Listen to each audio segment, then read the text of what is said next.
నమస్తే. ఈరోజు మనతో చాలా విశిష్టమైన వ్యక్తి ఉన్నారు. 2 తెలుగు రాష్ట్రాలకి సంబంధించిన మెగా ఫ్యామిలీ అందరికీ ఈరోజు పండగ కానుంది. ఆవిడెవరో కాదు, ముద్దుగా అందరూ అంజనమ్మ అని పిలుచుకునే మన చిరంజీవి గారి తల్లిగారైన అంజనాదేవి గారు. అమ్మ నమస్తే. నమస్తే అండి. అమ్మ సినీ కళామ తల్లికి 3 స్టార్స్ని ఇచ్చారు.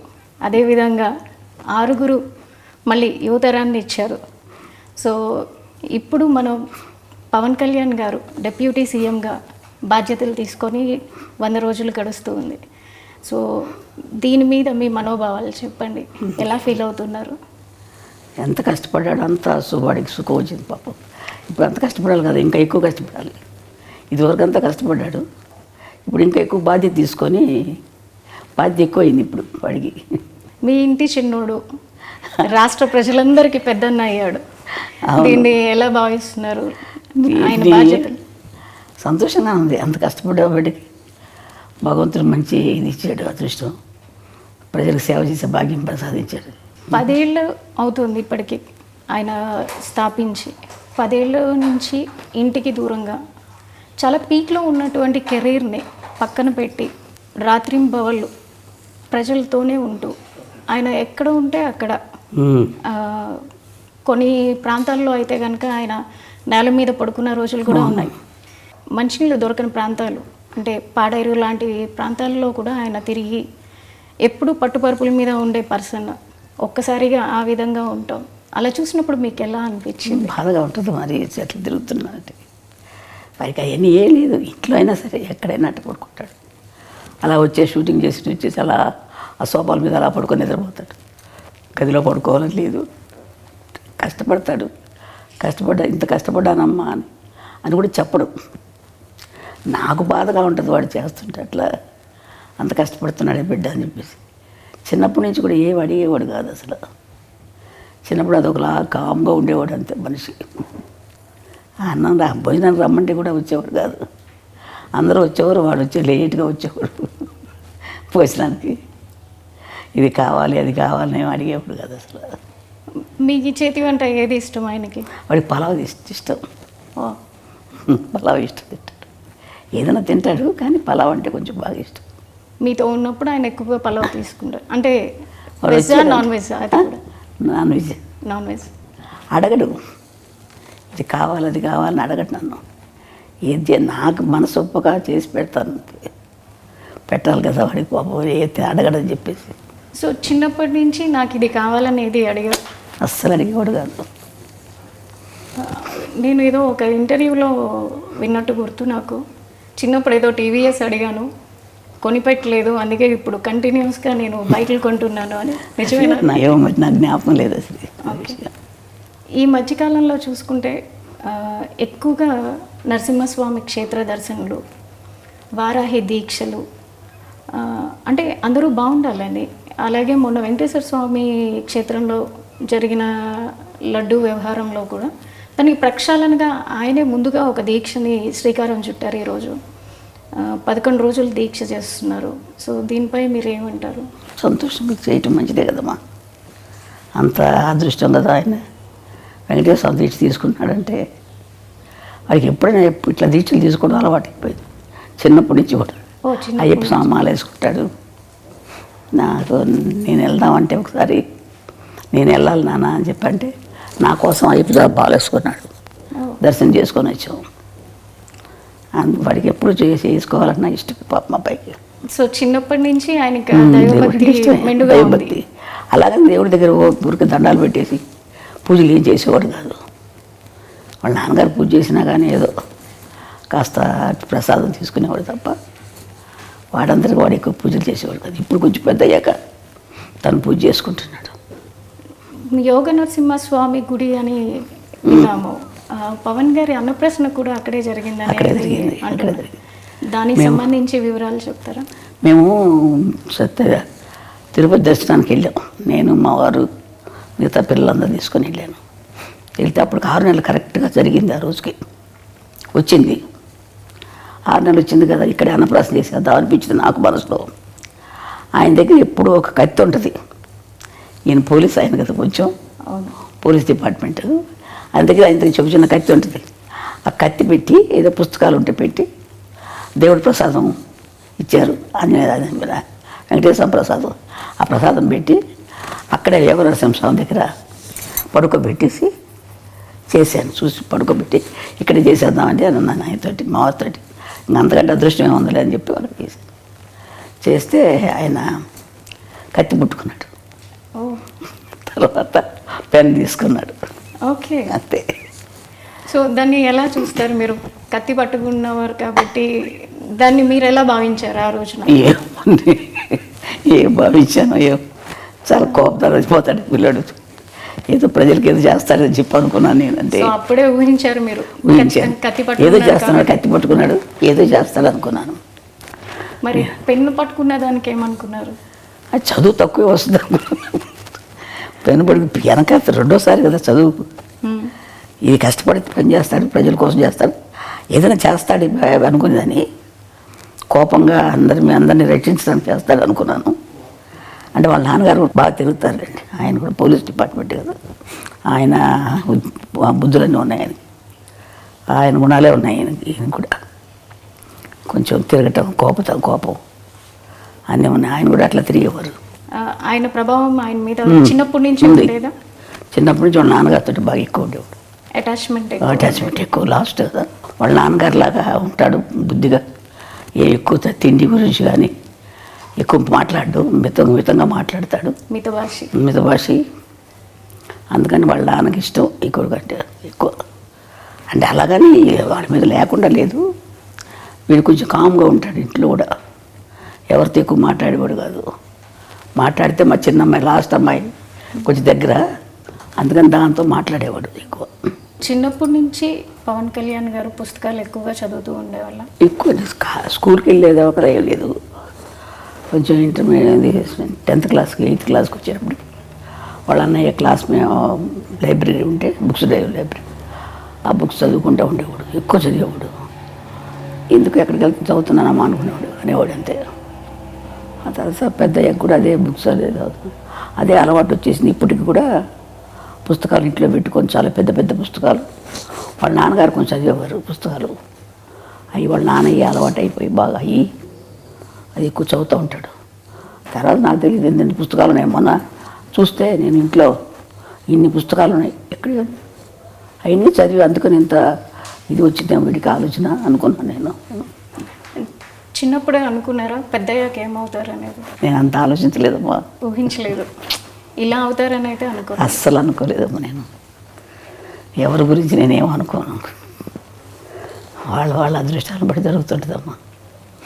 ఇంట్లో ఎక్కువ ఎవరితో అటాచ్మెంట్ ఉంటుంది? చిరంజీవి గారితో. ఆయన చిన్నప్పుడు వాళ్ళ అన్నయ్య బాగా దగ్గర తీసేవాడు, చిన్నపిల్లడప్పుడు ఎక్కువ. ఈ చిన్నవాడు కదా, ఆయన ఎత్తుకొని ఫోటోలు తీసుకోవడం, వాళ్ళ అన్నయ్య తమ్ముడిని చాలా జాగ్రత్త బాగా చూసుకునేవాడు. తమ్ముడు అంటే పెద్ద ఆయన, అట్లాగే పెద్ద అయినా కానీ వాళ్ళ అన్నయ్య వదిన ఇప్పటికీ వాళ్ళ అన్నయ్య వదినతో.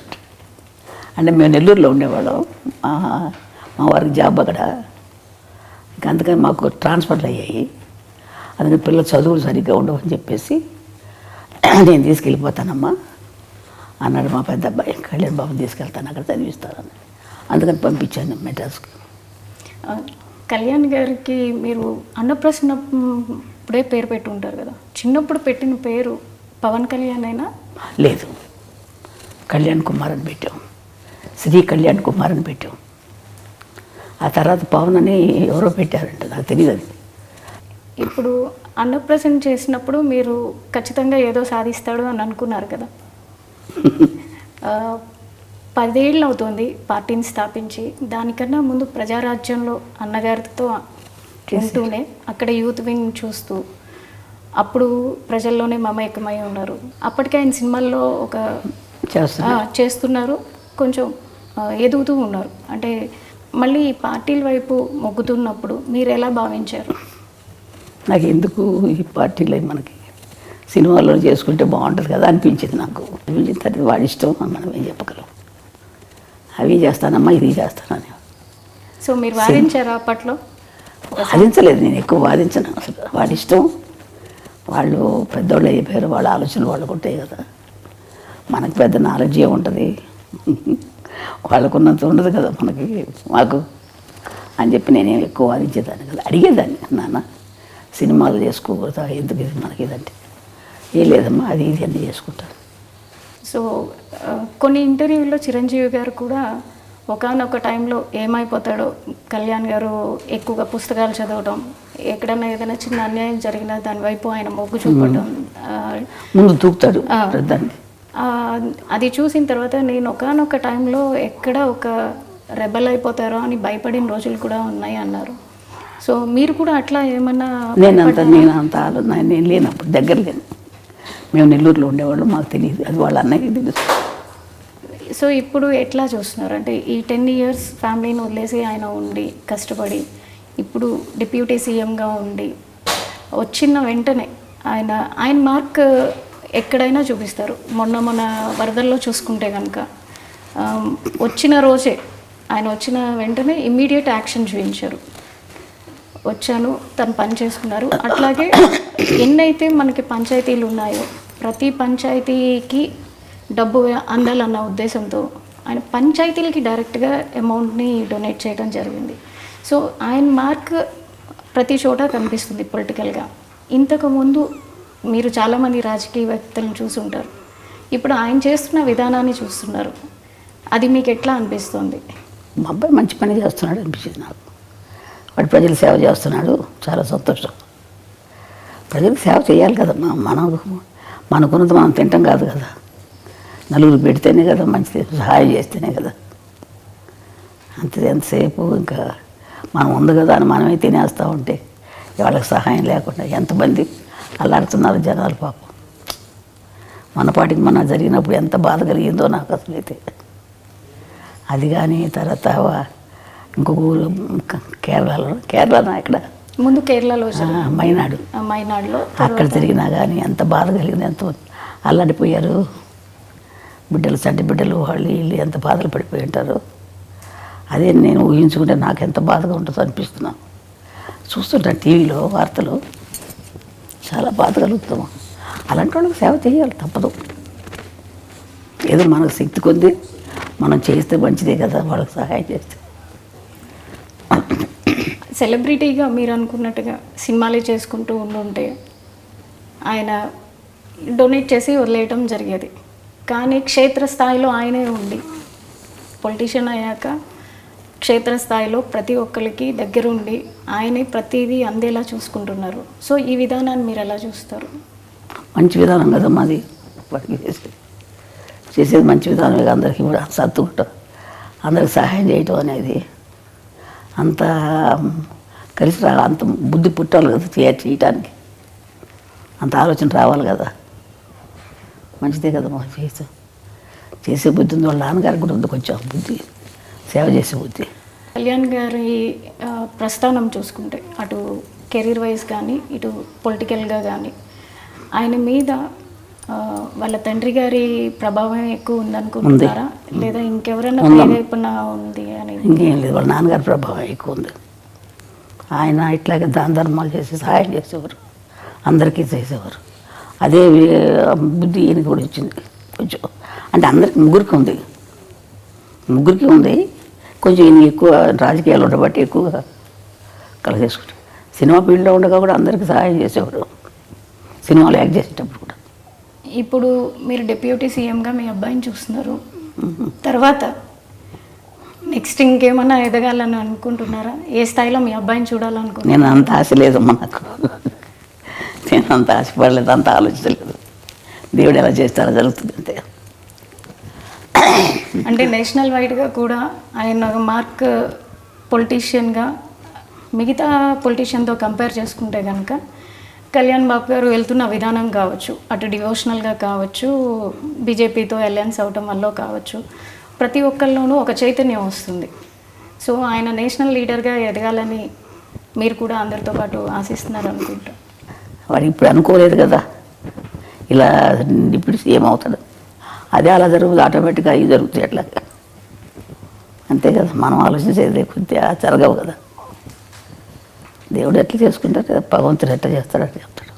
పవన్ కళ్యాణ్ గారు వారి తండ్రి గారైన వెంకట్రావు గారి నుంచి చాలా వరకు ఆయన బుద్ధులే క్యారీ ఫార్వర్డ్ అయినాయి అని మీరు చెప్పారు. అదేవిధంగా ఆయన వెళ్ళే పద్ధతిలోనే కళ్యాణ్ గారు కూడా ఎక్కువగా వెళ్తూ ఉంటారు. కళ్యాణ్ గారికి చిన్నప్పుడు వారి తండ్రితో ఏ విధమైనటువంటి బాండింగ్ ఉండేది? ఎక్కువ ఆయనతోటి బాగానే ఉండేవాడు. చిన్నప్పుడు కొంచెం పట్టుదల ఎక్కువ పిల్లడికి. ఏదైనా సరే నాకు ఇది కావాలంటే కావాలంతే, చెయ్యాలనుకుంటే చేస్తాడు.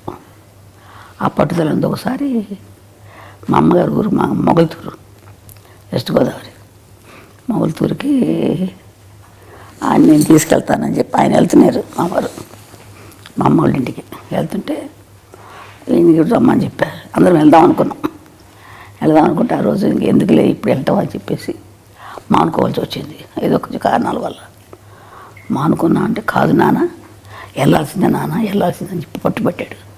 చెప్తుంటే ఈయనేవాడు కాదు, మొండికి ఎత్తేసేవాడు. వెళ్ళాలి, తప్పదు నాన్న, తీసుకెళ్తాను. వద్దురా నాన్న, తర్వాత వెళ్దాం మనం అంటే ఇన్నే వచ్చి అమ్మ కొట్టారు. కొట్టిన తర్వాత అప్పుడు మానేశాడు. పట్టుదల ఎక్కువ చిన్నప్పటి నుంచి కూడా. ఇది చెయ్యాలంటే చేసేసేవాడు అంతే.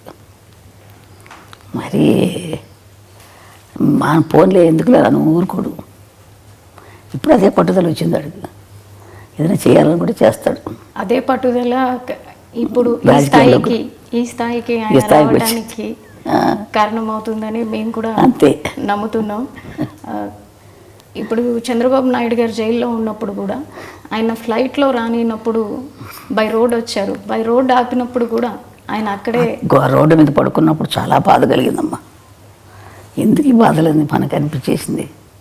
రోడ్డు మీద పడుకున్నాడు కదా, అబ్బా చాలా బాధ కలిగింది నాకు.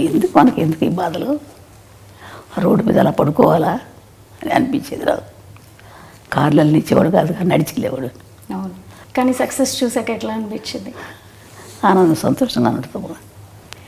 అవన్నీ వాడి కష్టానికి తగ్గ ఫలితం జరిగింది. భగవంతుడు మంచి ఫలితం ఇచ్చాడు అని చెప్పి అనుకుంటాడు. వాడు కష్టపడ్డాడు, మంచి జీవితం ఇచ్చారు. వాడు ఇప్పుడు ఇంకా ఎక్కువ కష్టం ఇచ్చాడు. అప్పుడు కంటే ఎక్కువ కష్టం, బాధ్యతే కదా, ఎక్కువ బాధ్యతే కదా.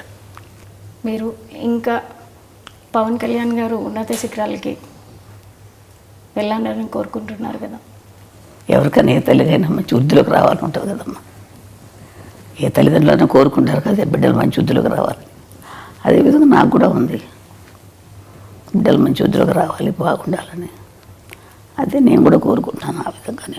సరే అమ్మా, థ్యాంక్ యూ సో మచ్. మీ సమయాన్ని మాకు ఇచ్చి తల్లి పవన్ కళ్యాణ్ గారి గురించి తెలియని విషయాలన్నీ మాకు తెలియజేసినందుకు ధన్యవాదాలు. సరే తల్లి.